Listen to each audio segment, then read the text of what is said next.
Hello my friends and welcome back. Thank you very much for being with me again today. For this video I have 5 topics and very interesting topics with a lot of accomplishments for the Ukrainians and for the Russians. It seems like the Poles really want a smack down from the Russians because it seems like they are really at war with Russia, even though, remember, Poland is not at war with Russia.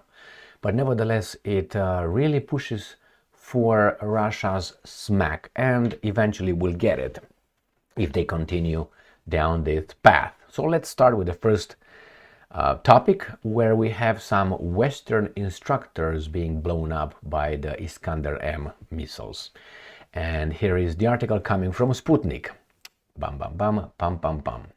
So this is from 4 hours ago, today on the 23rd of July 2024. Russia strikes at Western instructors near Kharkov with Iskander-M missiles.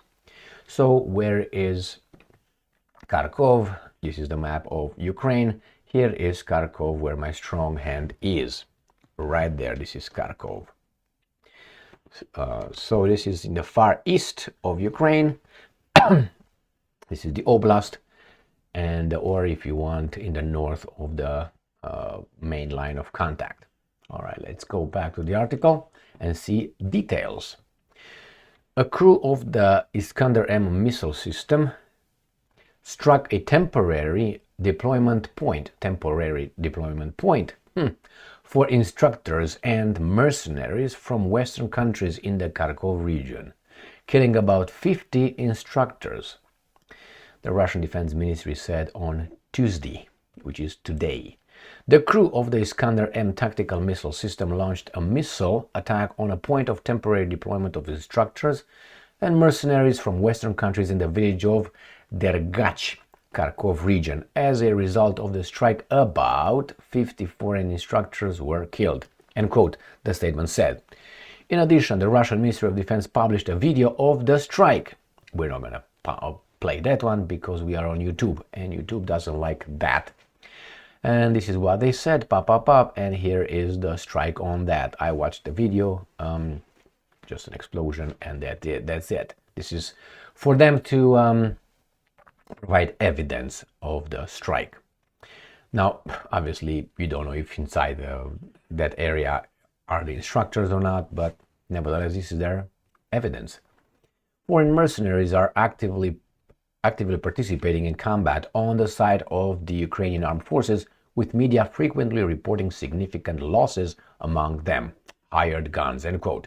The Russian Ministry of Defense has previously reported the elimination of mercenaries from the United States, the United Kingdom, Georgia, and other countries, and regularly reports on the destruction of locations where foreigners fighting for Kiev are concentrated. So this is, according to the ministry, over 13,000 foreign mercenaries have arrived in Ukraine to fight for the Kiev regime since the start of the special military operation. During the period, about 6,000 fighters have been eliminated. As I said before, and I will keep saying it, and I will keep claiming it, and because I know I'm right, those so-called volunteers, mercenaries as they call them, the Russians, I think they are regular NATO troops, just stripped of their little uniforms upon entering Ukraine, so that is in Poland, and then they just take the Ukrainian Volunteer Legion International, blah, blah, blah. That's what I think, and I know time will prove me right, not only my statements, but hey, patience is still a virtue. Now, let's go to the next topic. Very interesting topic. Again, from Sputnik. Air defense destroys 75 drones over various Russian regions, defense ministry. So the Ukrainians launched a massive drone attack over Russian regions, and the Russians claim that they destroyed 75. I think there were about 80 drones, but hey, let's look at the details. So massive drone attack coming from the Ukrainians. The Russian air defense systems destroyed 47 Ukrainian drones over the Rostov region, 1 each over the Belgorod, Voronezh and Smolensk regions, 8 over Kuban, and 17 over Black Sea and Azov Seas. The Black and Azov Seas, the Russian Defense Ministry said on Monday. So that would be basically, technically, on this area, on the Voronezh. It's just in this area, Smolensk. They don't go too far from the border oblast, which is on here, on this area. During the past night, and I'm quoting, the Kiev regime attempted to carry out a terrorist attack using unmanned aerial vehicles against targets on the territory of the Russian Federation. Air defense systems intercepted and destroyed 47 UAVs over the Rostov region. It was added that one of the Belgorod region, we already know, this is a small explosion, and this is a house. Okay, well, that's why they placed it that way. So 75, they said. I saw another article, they said about 80. So it destroys 75, but they launched about 80. It was an article coming from the Ukrainians, and I will make another video with the attacks success according to the Ukrainians. They attacked a port, a Russian port in the Crimean Peninsula by the Kerch Bridge. So that's one success that they claim. They destroy a ferry over there, like a fairy tale, and so on. So let's go to the next topic, which is the Ukrainian foreign minister's visit to China. Mr. Kuleba, the round-headed guy, he, for identification purposes, he was invited to show up in Wang Yi being the foreign minister of China, to discuss the end of the war, or at least what they can manage into solving the problem in Ukraine. This shows that Ukraine recognizes China as a big actor, broker in all this. Unfortunately, China doesn't have any power, and direct power. They think that they're going to go to China, they're going to convince China to convince Russia, because somehow in these people's brains, Russia is kind of like vassal state of China, because that's the way these guys function. I'm the slave owner and you are the subjects, or the plantation of Al Capone. So Kuleba goes over there, probably try to mediate something, or at least make a communication so the Chinese could play the role of intermediaries that the Ukrainians recognize, but the decision-making point is in USA, it's not in China. But probably the Americans are saying, okay, go over there, see what these guys are saying, and show that you are willing to discuss certain issue on the Ukraine war. So let me show you 3 articles here, and they're in a chronological order. So this is from Monday, yesterday, July 22nd. Ukraine's foreign minister Dmytro Kuleba to visit China for talks in search for end to war. This is South China Morning Post. So this guy Kuleba is set to begin a high-stakes visit to China on Tuesday, with a mission focused on a potential Chinese role in restoring peace in Ukraine. You see, this is so you start a war. I'm not talking about I'm not going to mention countries, but you can figure out what I'm talking about. You prepare a war, you organize a war, you channel a war. The war starts, you intervene as the forces of good to stop the war, but you can't stop the war because the other guys are crazy. You know who the crazy guys are, right?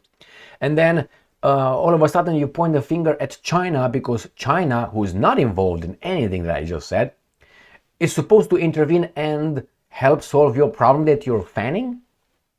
So I heard many times the Americans, name names, saying, well, China should do more. China should tell the Russians to stop the war.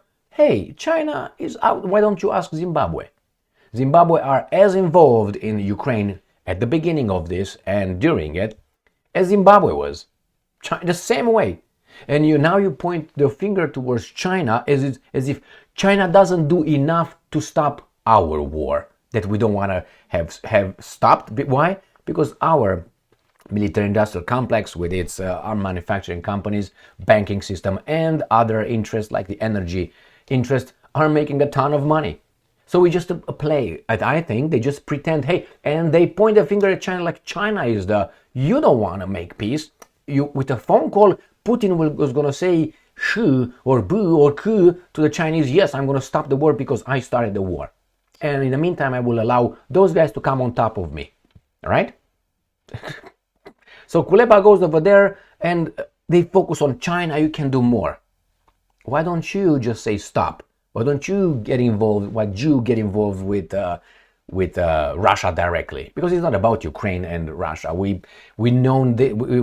This has been known from the beginning of all this. It was about NATO / United States of America, because that's what NATO is, and Russia. That's it. That's it. And Ukraine was used as a, you know what, a lady of the night. The main topic of discussion will be the search for ways to stop Russian aggression and China's possible role in achieving a sustainable and just peace. Well, I hope they achieve one, but I think this is the peace that's going to be in Ukraine. If Putin is in power with his government as is right now for the next 5 years, and I don't see any reasons not to be unless, they come and get him, Russia will get all its 4 reasons why they invaded. I'm sorry, that's unprovoked, so I have to find something that's no bullshit. All the 4 reasons why they said they intervened there, they will have them fulfilled. I guarantee you that, and the Americans know that too. The Russians are prepared for a long haul in Ukraine, maybe the Americans as well. In the meantime, the Russians will achieve that, which is, remember, out, NATO out, the militarization of Ukraine, neutral position, even though I don't think now neutral position of Ukraine is an option. I think it's under Russia's influence 100%. The Russians will not play a ball again with the Western guys that them so many times. On legal documents, remember, if you want, and again, I'm going to go about five reasons. 1, 1991, no more expansion of NATO. They expanded. They came close to Russia. Second, 1994, Budapest Memorandum. Ukraine would be a natural neutral country. Now, remember, Ukraine. And then in 2008, the Americans said, the idiot George W. Bush in NATO summit in Bucharest said, well, one day Ukraine, remember, neutral, will be part of NATO. That means not neutral. So again, that was what?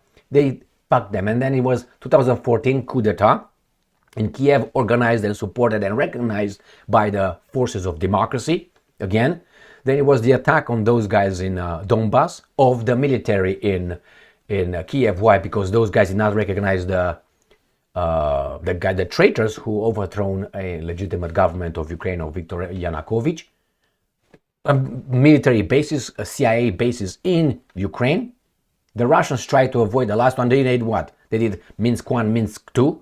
These guys tossed it in the garbage, including Zelensky. France and Germany, as the guarantors, did not give a shit about it. On the contrary, they said, remember, Hollande and Merkel said, we just bought time for the Ukrainians to prepare for what's going on right now. And then in 2021, the Russians tried the last one with NATO and Americans. Hey, let's have something that we keep this as it was, neutral and so on. And the other guy said, you know what? No, do it. And the Russian says, we will. And they did. So that's how Russians attacked Ukraine unprovoked. So yes, the Russians will achieve all this. They will eventually occupy how much they can of Ukraine, and they will get their wishes. The territories they conquered or liberated, they will keep them, obviously. They will have a buffer zone, and they will control Kiev whatsoever. The other guys could enter Ukraine and meet in the middle. That's a different story with the Poles in Lviv and so on. So this thing with China's possible role, yeah, okay, that's great to stop it. But as I said, the issue is not in China. The issue is in Washington, D.C. mainly. And I'm not talking about the politicians. I'm talking about the guys in charge of the politicians. Next article. Ukrinform.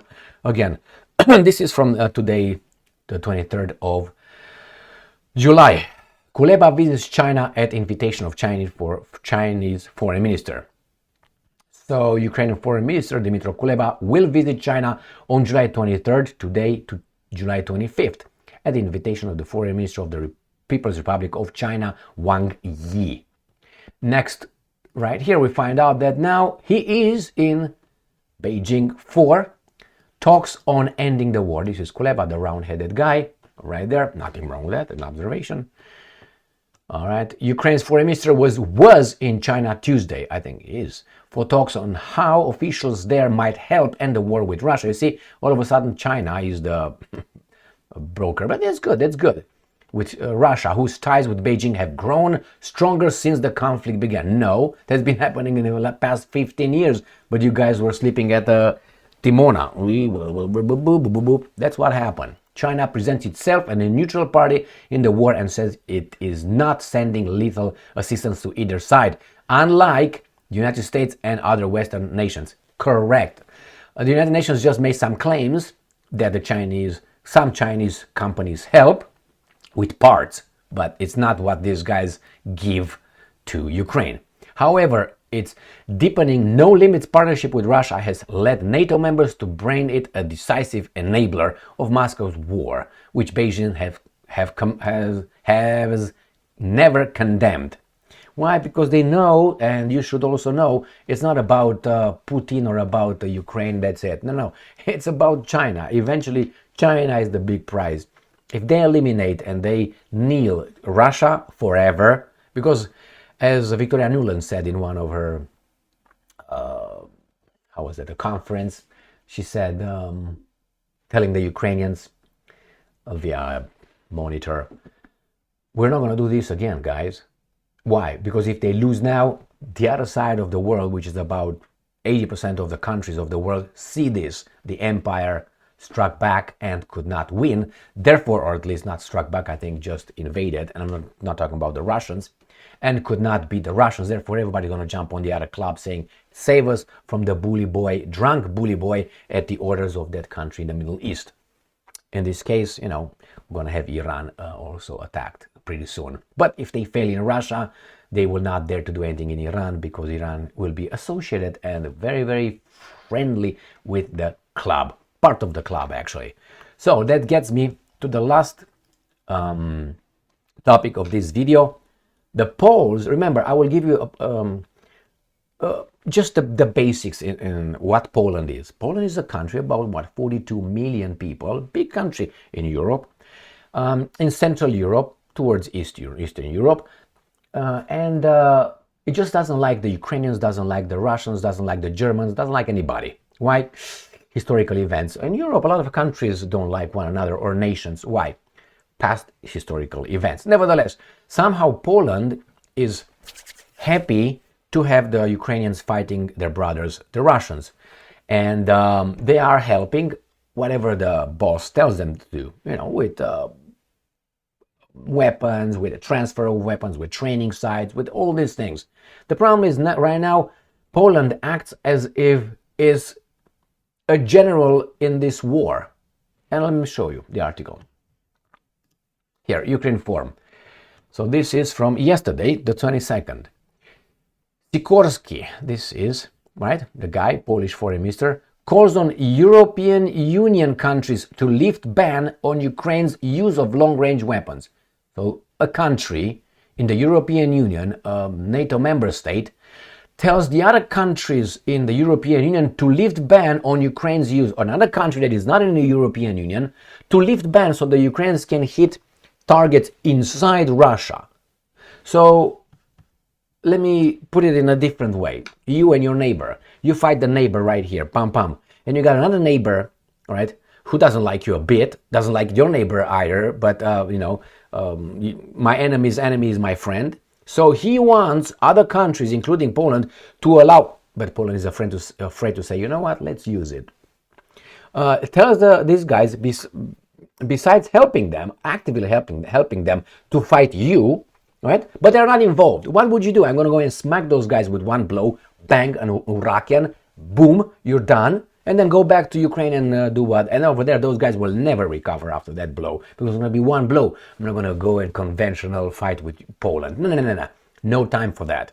But Poland says, you know what, we should lift the ban for this particular country that is not an ally, is not part of the European Union, is not part of NATO, but our goal is to destroy you, right? And they should hit inside of this country. That means killing my family, or your family in this case. How would you view Poland?